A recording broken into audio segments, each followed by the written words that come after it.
Hey guys, this is going to be a video of me going over some problems from this practice problems worksheet that you turned in Friday morning. And I had put on there that if you had problems you had questions about to let me know, and so several of you did, and so I'm going to go through the ones that people asked about.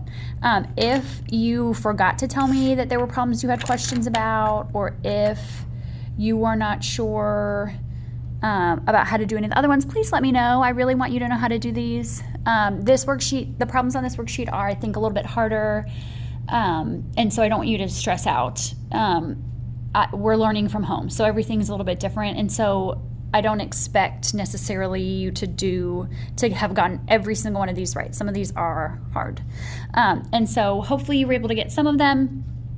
And now that I show you a few, hopefully that will make more sense and you will feel comfortable for the quiz that is going to be next week, where the problems are easier. Okay, so let's go through a couple of these from the front and then a couple from the back. And so on the front, I had requested to do 9, 10, and 12, and 13.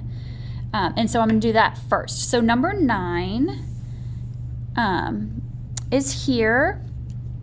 Okay, so it says find the area of the quadrilateral ABCD if AC is 5. So that's this entire thing is 5. BF is 18.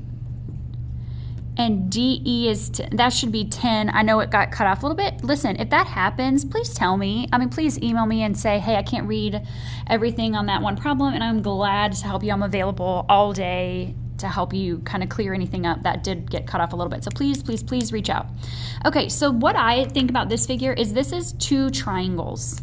Okay, so this is yes, it's a quadrilateral, the whole thing, but it's also this triangle that I've kind of shaded in green, and then this triangle that I'm shading in blue. So it's 2 triangles. So if I can find the area of those 2 triangles and add them up, then that's going to give me the total area of the whole thing. So let's do the green triangle first.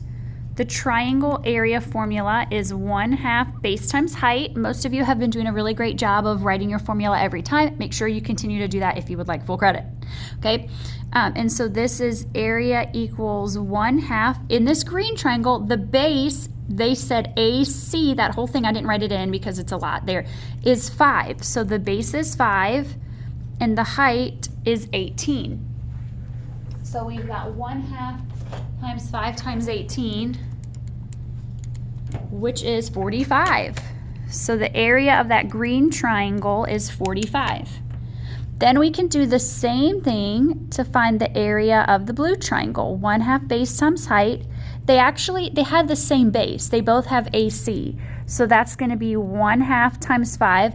The height of this triangle is 10. We know it's the height because it's the right angles. We have those perpendiculars. So this is 1/2 times 5 times 10, which is 25. Oops, I'm out of room. So to get the area of the whole thing, we're going to do 45 plus 25, which is going to be 70. And they don't give us units, so you don't need units, and you get 70. Okay? Listen, in hindsight, number 10, let's just not do this. Okay, this one, I should not have assigned this problem. We didn't go through any like this. These you can easily find because they're perfectly vertical. The problem is they're not they might be the base, but then you don't have the height. We could try to draw this in and figure out using distance formula. That's a whole big mess. So I don't want you to worry about that one. I apologize if you spent any length of time stuck on that. I should have told you not to worry about that one. So I am super sorry about that if you spent a lot of time worrying about that one. I actually want to go ahead and do 11 as well because I think somebody asked to see an 11 on the back, but I think some people maybe thought this was the back, and so I want to go ahead and do 11, just 11, 12, and 13. And so let's look at these. These are a little bit different. We're actually going to focus in on shaded area stuff after spring break. So we'll see more of this. This is kind of a little delve into that. And so if you got stuck on these, I don't want you to be super worried. We're going to spend a lot more time on this in the future. I just wanted you to try them. Okay, and so we're looking for the areas of the parts that are shaded and unshaded. So this whole figure, if you look at the whole thing, has 6 sides as a hexagon. I would really look at it as a rectangle and 2 triangles. Okay, those 2 triangles are going to be congruent to each other. You can tell because these sides are congruent and they're both going to have, this is going to be 16 on both of them. Okay, so let's talk about the triangles first. Okay, they are telling us that this part is 6, but that all the way across from here all the way to that other point is 12. So if this part is 6 and the whole thing is 12, then there's 6 left to make up these 2 sides, which means each of these is going to be 3, because 3 plus 6 plus 3 gives us the whole thing, that's 12. So all the way across is 12, which means this part is 6 because it's the same as the top, which means each of these is going to be 3. So in the triangle, we're going to do 1/2 base times height.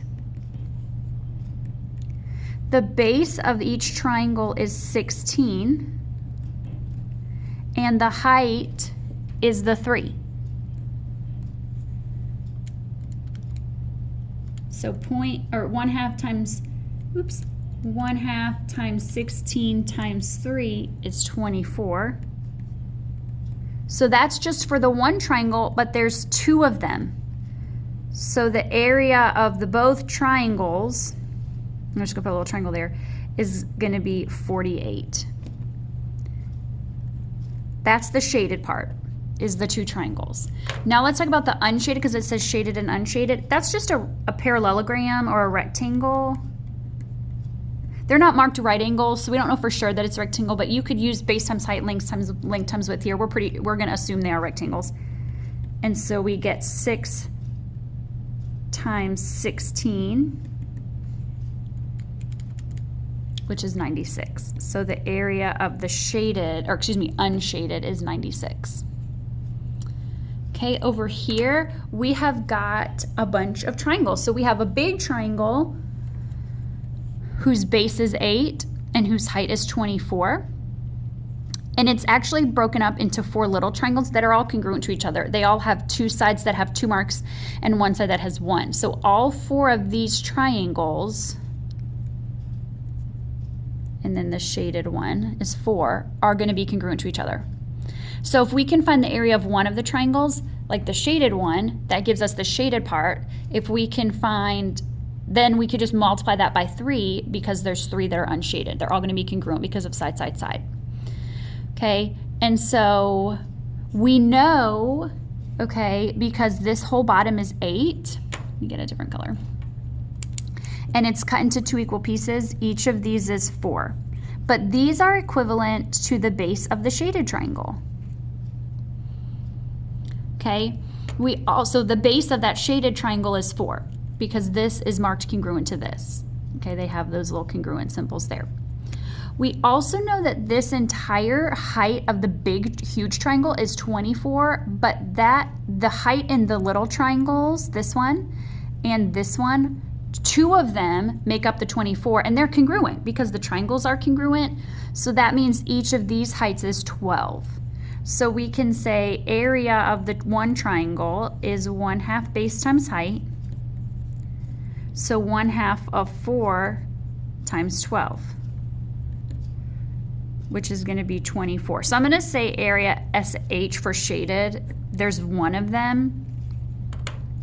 So it's 24. There are 3, 1, 2, 3 unshaded triangles. So I'm going to do 24 times 3, which is 72. Okay.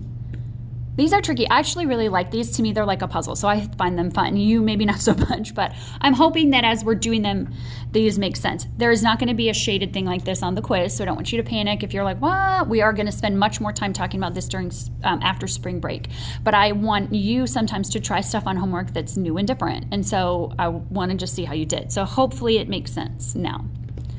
Okay, so here we're going to do something really similar. We've got these triangles, okay? This whole side is 8, but it's broken up into 2 pieces that are congruent. So they're each 4, so the base of that triangle is 4. This whole side is 20, but it's broken up into 2 equal pieces, so those are each 10. So, which makes these 2 10, and these 2 4 and 4. And so we're gonna go with this being, these are perpendicular here, and the 10 and 4 are the base and the height. So the area of the triangle is 1/2 base times height. So 1/2 of 10 times 4, which is 20. There's 2 triangles. So the area of the shaded part is going to be 20 times 2, which is 40. Now what I would do to find the unshaded is I would find the area of this whole rectangle, and then I would subtract those out. So I would say that the whole, I'm gonna move my paper here. Let's see if I can do it up here. I'm gonna say the area of the rectangle is 8 times 20, which is 160. So that's the entire thing.